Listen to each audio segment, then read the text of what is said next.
नमस्कार मंडळी, जय शिवराय. रायगड बघून झाल्याच्या नंतर मी एकटाच गावी म्हणजेच कणकवलीला परतणार होतो. पण आमच्या या पतल्या रायडरची झालेली अवस्था बघून मी यांच्यासोबत परत मुंबईला आलो. एक रात्र थांबून मी दुसऱ्या दिवशी दुपारी 2 वाजता भांडूप ते कणकवली हा माझा आजचा प्रवास चालू केला.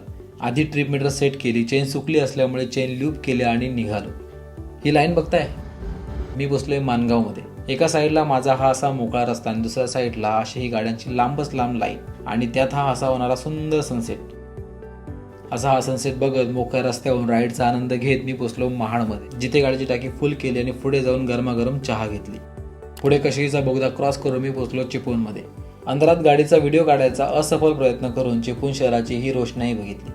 इथे येईपर्यंत मला 8 वाजले होते. रस्त्यावर या लाईटचा प्रकाश बघताय छत्रीसारखा दिसतोय, कारण इथे होतं धुकं आणि या धुक्यासोबत होती प्रचंड थंडी. त्यामुळे परत मस्त अशी गरमागरम चहा घेतली आणि पोचलो संगमेश्वरात.